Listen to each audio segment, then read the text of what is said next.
Am I on? Better. All right, am I on? Yeah. So you can clip all this, all right? Okay. Hey, I want to show a couple techniques to use chair to start working on and towards urdhva dhanurasana, standing up to tadasana, and also going from tadasana back towards urdhva dhanurasana. You need a space at the wall, a folding chair, a sticky mat, and a blanket. Depending on the type of chair that you have and the space at the wall, one of the blanket is to keep your chair stable so that when you push on it, it doesn't come up like that and you'll feel nice and secure. All right, so first one, most moderate. I'm sitting on the chair and I'm gonna lift my chest and keep my belly strong. Lift my chin, take the top of my throat back, and then look back for the wall. When I see the wall, I'm gonna reach my arms back. Move my shoulders back, and keeping my hips down on the chair, I'm going to stretch my arms straight. And it doesn't look like much necessarily, but if you can look, you can see, oh yeah, there's urdhva dhanurasana. Okay, it's the beginnings there often. So many people can work on this stage. Even the folks who can't do the full urdhva dhanurasana can start working on the shoulder action and the arm straightening of urdhva dhanurasana.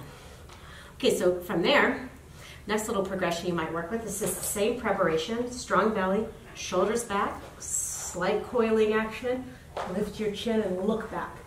Same setup, fingertips on the wall. Retract your shoulders and move them slightly away from your shoulders to lift your chest. Stand into your legs and lift your chest up. Lift your hips up off the floor and straighten your arms.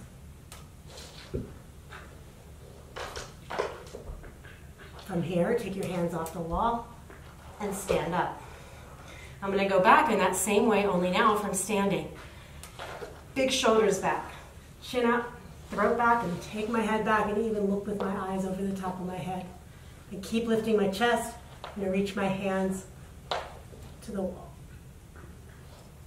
And back up. Okay, next stage, a little bit deeper. And we're going to go from here. So right now I've got my shoulder blades on the chair. Take my hands to the top of the chair. And retract my shoulders and lower my hips till my upper back. That's where I want most of the bend to come. Right, so you might stay here. Then your next step builds on some of the work we've already done.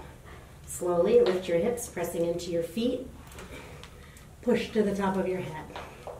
Retract your shoulders and lift them up away from your ears. And push into your arms, getting them straight like you did at the wall.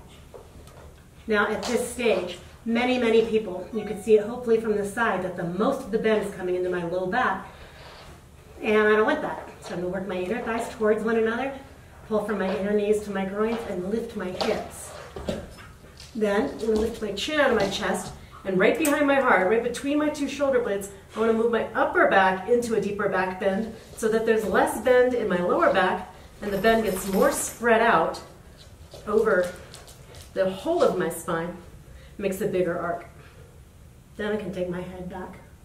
And then from here, bend your arms, bend your knees, and come back down. So that might be the work that you do next. The next stage to add is to start to walk your feet back closer to the chair so that the weight of the pose is loaded into your legs and the angle of your legs to your hips. Your hips are in front of your feet, and that angle will help move your weight forward to help you stand up into Tadasana.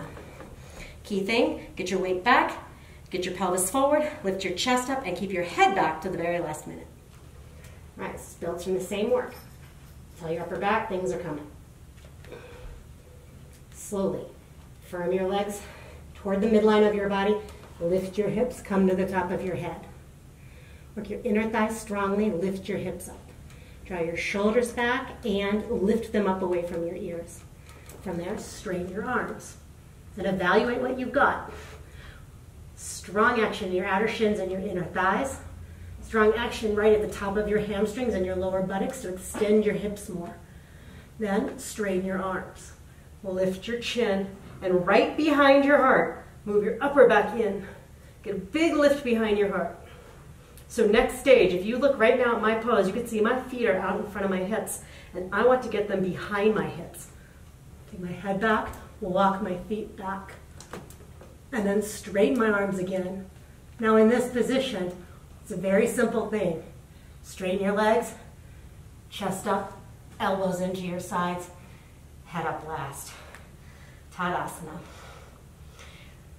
That gives us a really good distance to start working on our drop backs, going back, like we practiced in seated. Lots of different approaches. This is just one. I have several different techniques. You'll see lots of different ones in these clips. Shoulders back, chin up, throat back, back of your head back, eyes back.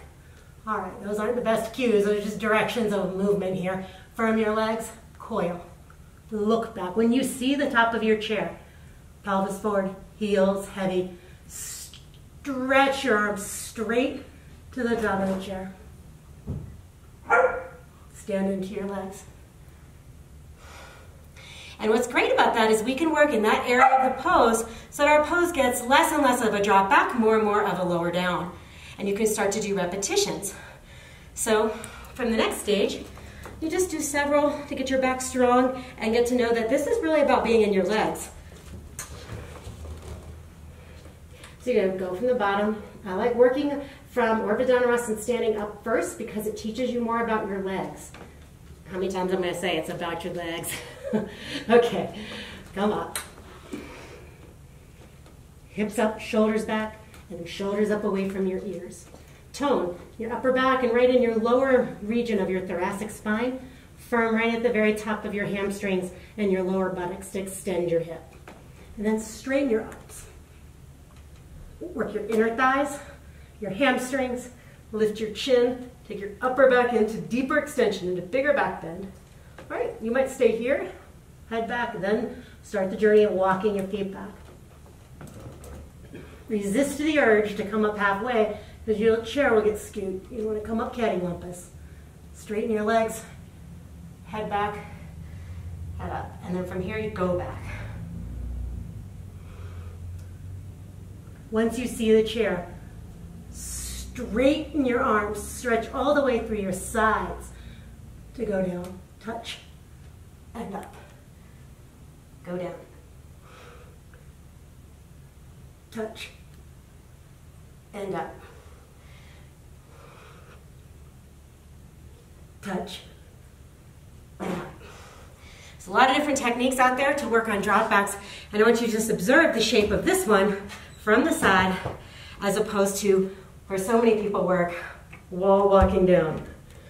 So where the chest isn't lifted and you're not working in the same relationship that's going to eventually leave the pose.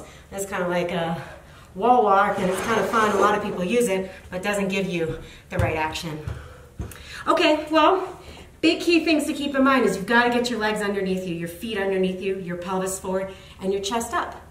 And if you take your head up first, your chest will collapse. So really, big mantra here as you stand up is head follows your heart, head follows your heart. And all that has to be on the solid foundation of those things which you stand for and stand in.